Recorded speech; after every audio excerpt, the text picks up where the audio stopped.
അപ്പോൾ കമ്പ്യൂട്ടറിൽ മലയാളം ടൈപ്പ് ചെയ്യുന്നതിനായിട്ട് നമ്മൾ മൈക്രോസോഫ്റ്റ് വേഡ് എടുക്കുന്നു.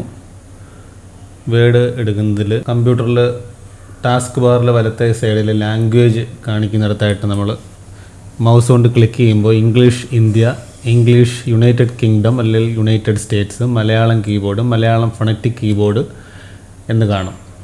മലയാളം ഫോണറ്റിക് കീബോർഡിൽ സെലക്ട് ചെയ്തിട്ട് നമ്മൾ ഇവിടെ മീര ഫോണ്ട് സെലക്ട് ചെയ്യുക. എന്നിട്ട് നമ്മൾ കീബോർഡിൽ മംഗ്ലീഷ് കീബോർഡിൽ നമ്മൾ ടൈപ്പ് ചെയ്താൽ മതി. ഇപ്പോൾ കൃഷ്ണൻ എന്നാണ് അടിക്കുന്നതെങ്കിൽ കൃഷ്ണൻ, ഗുരുവായൂർ കറക്റ്റായിട്ട് അവിടെ ചില്ലക്ഷരങ്ങൾ ഉൾപ്പെടെ കിട്ടും. ഋഷഭം, ഋഷഭം എന്നുള്ള കറക്റ്റായിട്ട് വരുന്നുണ്ട്. കാക്ക, ചില്ലക്ഷരങ്ങളും ഇറുകളും എല്ലാം വരും. ഇത്തിൾ,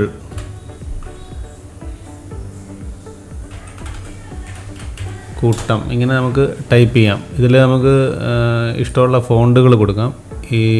ഇപ്പം മീരയാണ് കിടക്കുന്നത്, ഇവിടെ മാതൃക എന്നുള്ള അത് ക്ലിക്ക് ചെയ്ത് കഴിഞ്ഞാൽ നമുക്ക് വേറെ ഫോണ്ടിലേക്ക് പോകും.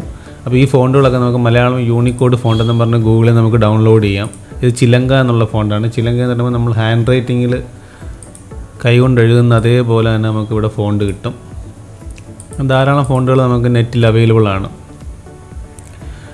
ഗായത്രിയുണ്ട്, രചനയുണ്ട്, അഞ്ജലി ഓൾഡ് ലിപിയുണ്ട്. രചന ഫോണ്ടിലേക്ക് പോകുമ്പോൾ ആ ഫോണ്ടിൻ്റെ സ്റ്റൈല് മാറുന്നു. ഇങ്ങനെയാണ് നമുക്ക് മലയാളം ടൈപ്പ് ചെയ്യാൻ സാധിക്കുന്നത്. ഇനി ഈ മലയാളം ഫോണറ്റിക് എന്ന് പറയുന്ന ഈ ഒരു കീബോർഡ് ഇവിടെ ഇല്ലയെന്നുണ്ടെങ്കിൽ നമ്മൾ ചെയ്യേണ്ടത് ലാംഗ്വേജ് പ്രിഫറൻസിൽ ക്ലിക്ക് ചെയ്യുക. ലാംഗ്വേജ് പ്രിഫറൻസിൽ ക്ലിക്ക് ചെയ്യുമ്പോൾ ഇവിടെ ആൾറെഡി മലയാളം ഉണ്ട്. ഞാനത് റിമൂവ് ചെയ്ത് കാണിക്കാം. ലാംഗ്വേജ് പ്രിഫറൻസിൽ ക്ലിക്ക് ചെയ്യുമ്പോൾ ഇവിടെ ഇംഗ്ലീഷ് ഇന്ത്യ 2 കീബോർഡേ ഉള്ളൂ. തൊട്ട് മുകളിലായിട്ട് ആഡ് ലാംഗ്വേജ് എന്നുള്ള ഓപ്ഷനുണ്ട്. അതിൽ ക്ലിക്ക് ചെയ്യുക. ഇവിടെ മലയാളം എന്നുള്ള MAL എന്ന് കൊടുക്കുമ്പോൾ തന്നെ മലയാളം വരും. MALA എന്ന് കൊടുക്കുമ്പോൾ മലയാളം വരുന്നുണ്ട്. മലയാളത്തിൽ ക്ലിക്ക് ചെയ്യുന്നു, നെക്സ്റ്റ് കൊടുക്കുന്നു. നെക്സ്റ്റ് കൊടുത്തതിന് ശേഷം ഈ ടിക്ക് മാർക്കുകളൊന്നും മാറ്റേണ്ട, ഡിഫാൾട്ടായിട്ട് അങ്ങനെ തന്നെ കിടക്കട്ടെ. എന്നിട്ട് ഇൻസ്റ്റാൾ ഓപ്ഷൻ കൊടുക്കുക. ഇൻസ്റ്റാൾ ചെയ്യുന്ന സമയത്ത് ഈ മലയാളം ലാംഗ്വേജ് ഇവിടെ ഇൻസ്റ്റാൾ ആകുന്നതായിട്ട് നമുക്ക് കാണാം. നമുക്ക് 2 മിനിറ്റ് വെയിറ്റ് ചെയ്യാം. അപ്പോൾ അത് മലയാളം ലാംഗ്വേജ് ഫുൾ ഇൻസ്റ്റാൾ ആവും.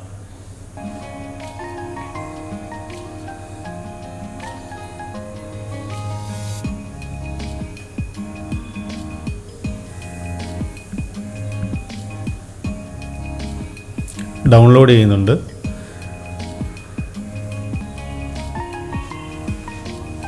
മലയാളം ലാംഗ്വേജ് ഇൻസ്റ്റാളായി കഴിഞ്ഞു. ഇപ്പോൾ നമ്മളിവിടെ ക്ലിക്ക് ചെയ്തതിന് ശേഷം ഓപ്ഷൻസ് എന്ന് പറയുന്ന ബട്ടണുണ്ട്. ഈ ഓപ്ഷൻസിൽ ക്ലിക്ക് ചെയ്തിട്ട് ആഡ് എ കീബോർഡ്, അവിടെ മലയാളം ഫോണറ്റിക് എന്ന് പറഞ്ഞ് വരും. ആ മലയാളം ഫോണറ്റിക് എടുക്കുക, അതിൽ ക്ലിക്ക് ചെയ്യുക. അപ്പോൾ അവിടെ കീബോർഡ് മലയാളം ഇൻസ്ക്രിപ്റ്റും വന്നിട്ടുണ്ട്, മലയാളം ഫോണറ്റിക്കും വന്നിട്ടുണ്ട്. നമുക്ക് വേണ്ടത് മലയാളം ഫോണറ്റിക് ആണ്.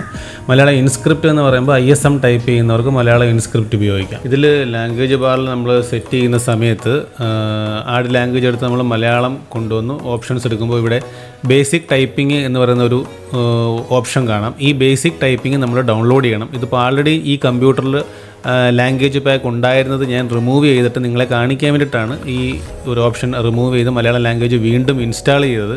അപ്പോൾ ആൾറെഡി ഇതിനകത്തുള്ളത് കൊണ്ടാണ് അത് വീണ്ടും ആ ഒരു എറർ കാണിക്കുന്നത്. നിങ്ങൾക്കാണെന്നുണ്ടെങ്കിൽ നമ്മുടെ PC-യിൽ അത് ഡൗൺലോഡ് ആയിക്കോളും. അതും ഡൗൺലോഡ് ആയെങ്കിൽ മാത്രമേ ഇത് പ്രോപ്പറായിട്ട് വർക്ക് ചെയ്യത്തുള്ളൂ.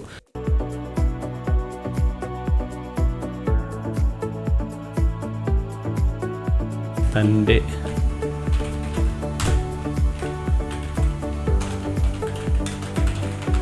കൈവശമുണ്ടായിരുന്ന പേന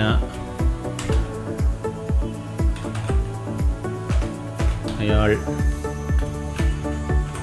എടുത്തുകൊണ്ട് പോയി. ഇതിൽ ചിലപ്പോൾ ഒരുമിച്ച് കിട്ടുന്നില്ല എന്നുണ്ടെങ്കിൽ രണ്ടായിട്ട് നമുക്ക് സ്പ്ലിറ്റ് ചെയ്ത് അടിക്കാം. ഇപ്പോൾ എടുത്തുകൊണ്ട് പോയി എന്നുള്ളത് നമുക്ക് ഒരുമിച്ച് കിട്ടുന്നില്ലെങ്കിൽ എടുത്തു, EDU അപ്പോൾ എടുത്തു എന്നവിടെ വരും. ഇങ്ങനെ പാർട്ടായിട്ട് നമുക്ക് അടിക്കാം. KUNDU കൊണ്ടു പോയി. എന്നിട്ട് നമുക്ക് സ്പേസ്, ഇടയ്ക്കുള്ള സ്പേസ് ബാക്ക് സ്പേസിൽ അടിച്ചു കഴിഞ്ഞാൽ ഒരുമിച്ച് ഒറ്റ വാക്കിലായിട്ട് നമുക്ക് കിട്ടും. മലയാളം ഫോണറ്റിക് കീബോർഡിൽ എടുക്കുന്നതിനായിട്ട് കീബോർഡിൽ വിൻഡോസ് കീയും സ്പേസ് ബാറും തമ്മിൽ മാറി മാറി പ്രസ് ചെയ്യുക. അതായത് വിൻഡോസ് കീ അമർത്തി പ്രസ് ചെയ്തതിന് ശേഷം സ്പേസ് ബാറിൽ ഒന്നിടവിട്ട് നമ്മൾ പ്രസ് ചെയ്ത് കഴിഞ്ഞാൽ Malayalam phonetic, English India, Malayalam എന്നുള്ള ഏതാണോ ലാംഗ്വേജ് ഇട്ടിരിക്കുന്നത് ആ ലാംഗ്വേജ് പ്രിഫറൻസിന് മുകളിലുള്ള ആ കീബോർഡുകൾ നമുക്ക് മാറി മാറി കിട്ടും. അപ്പോൾ ഗൂഗിൾ ട്രാൻസ്ലിറ്ററേഷന് മറ്റ് വരമൊഴി തേർഡ് പാർട്ടി ആപ്ലിക്കേഷനുകളൊന്നും ഇല്ലാതെ വിൻഡോസ് PC-യിൽ നമുക്ക് ഈസി ആയിട്ട് മലയാളം ടൈപ്പ് ചെയ്യാനുള്ള ഒരു എളുപ്പ വഴിയാണ് ഈ വീഡിയോയിൽ കാണിച്ചിട്ടുള്ളത്. അപ്പോൾ വീണ്ടും മറ്റൊരു ടിപ്സുമായി വരുന്നത് വരെ നന്ദി. എല്ലാവരുടെയും അഭിപ്രായങ്ങളും നിർദ്ദേശങ്ങളും സംശയങ്ങളും കമൻറ്റായി രേഖപ്പെടുത്തിയാൽ തീർച്ചയായും അതിന് മറുപടി ഉണ്ടായിരിക്കുന്നതാണ്. അപ്പോൾ എല്ലാവരും ഈ ചാനൽ സബ്സ്ക്രൈബ് ചെയ്യണം, ലൈക്ക് ചെയ്യണം, ഷെയർ ചെയ്യണം. താങ്ക്